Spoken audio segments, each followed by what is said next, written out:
Good morning, guys. And you know what? One of the biggest runs happened this morning. Marathon, a full marathon by 7-Eleven run 2026 happened this morning, and wala na may mga runners on the street, bringing their loot, mga loot bags nila. So one of the best things about the 7-Eleven run is that grabe yung loot bag, I mean, mura kang nag-shopping, especially if you join the longer races or longer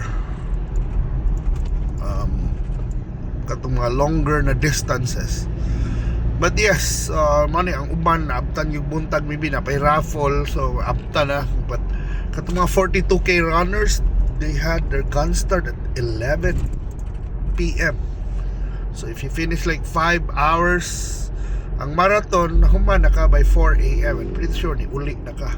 So maning mga tao na mga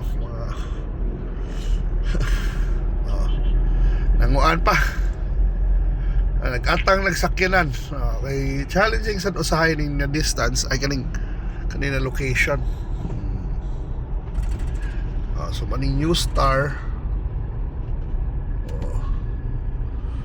napaghapon rin mga ASEAN tourism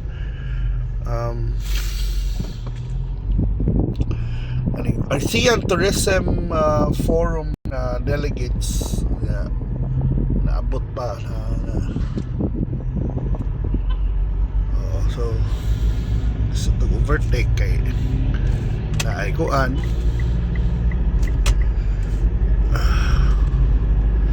So wala, ASEAN Tourism Forum delegates murag na-extend kunong ETF 2026. I guess rindot sa ni na kung tinuod man nalingaw tingin diri sa Cebu ang mga delegado. And that's a good thing. And Cebu is, kung diri yun na area makaingon ka, lahi yung Cebu, guapa na, progresibo, na itulay, na ikuan. But of course, there's still a lot of room for improvement sa Cebu. Di ba? May nakalingaw aning Cebu. Pwede pa yun magbago, pwede pa yun ma-change ba. Daghan pa. And I guess there are future developments na we're looking at. Diba? Kaning maabri na pohon, kanang fun park, yun ang kaning arena. So probably mag-drone yata sa fun park, pero ato na tanawon kung ano nagtuyok mo ng mga pulis, dati VIP, ano mga pulis, traffic naman noon eh. But we'll see. We hope na wala ni. So napalagi mga ATF people, and maning ko na to. Yeah, so na marathon, yan pang ATF, so many good events here in Cebu, so many events. And I think even the marathon, kanang sports tourism can bring mga runners from out of town, from let's say even mga from Bohol, kanday ba, di ba? Pwede pa mga pil aning mga lumba-lumba. And I guess kaning nakadindot yung 7-Eleven run, una ang loot bag lagi akong ingon ana. Ang second is katong para mo appeal, you just buy in 7-Eleven kinang na mga points. So pwede ra libre ka. And third, katong kuan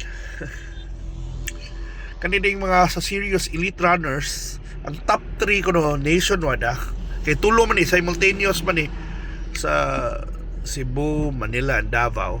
The top 3 times in 42, 32, 21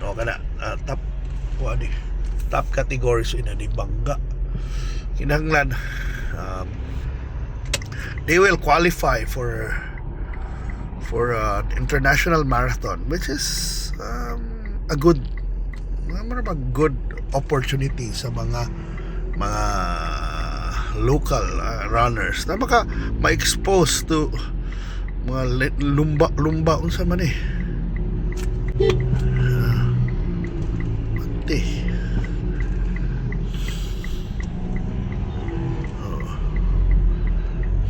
Saan ni nagbangga ni sila?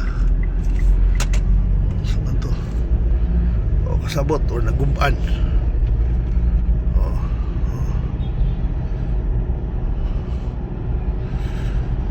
So mara dito nag-cause sa traffic. So mana ang top 3 ko no will be, all expense paid. Tagaan o napalay cash prices pero all expense paid ang top 3 ha. To an international marathon. Kalami rana no? Kalami. I mean, lahi ra na makatilaw ka international na lumba ba. And all expense paid. So, wala, nindot pa na especially for athletes na kinanglan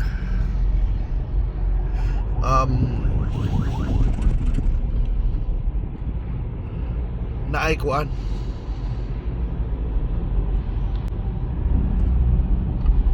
na makadagan og mga ingana. I mean like athletes like for example si Alex Ayala dalawa ipa appeal og nag-train sa abroad ba dalawa maayo mahimo kang world class pa when you're exposed to more international competitions. So nang it would be nice, it would be great for athletes na tagag opportunity and I like what 7-Eleven is doing, diba? This is for them. So mao na. And anyway, mao na Cebu.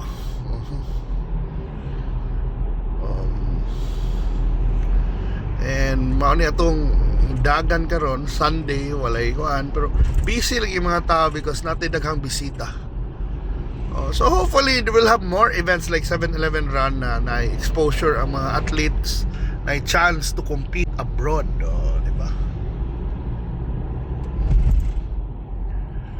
So mana it will be a short Sunday trip. Mga rin ang kuan ato dito sa tunnel of course.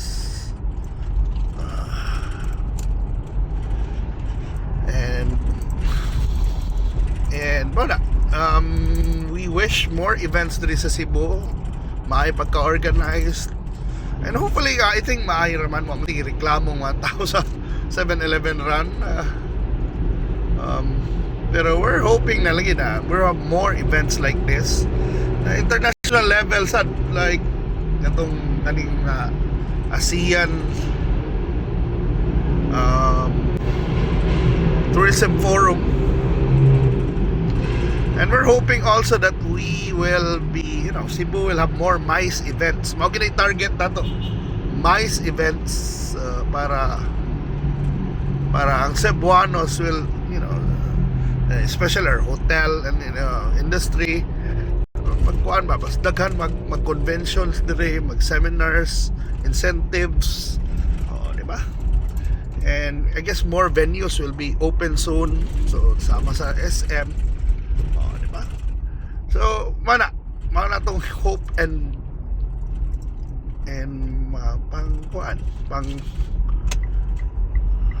pamalandong, diba? Sa atong leaders na keep it up. May we always have big events. For example, gikanata one of the most successful sinologs. Now we're hoping na we can have more events na abot mga nabangon dire. More happy events, di ba? More mga dagko na events. And I guess na naman na sa Mactan Expo for example I saw the place maayman, sorry kay wala to na explore to, but yeah puhon baka sinday na anay ko dapat yung mga future events dito, di ba? And mo na ito kita mo na Green GSM, di ba? Mo na itong bagong feature. So anyway, mo na yung mga kabaguhan sa Cebu, and happy Sunday everyone, and thank you so much for watching guys, and let's make Cebu great. Greater, di ba? And congratulations to our leaders, to our organizers. Bye.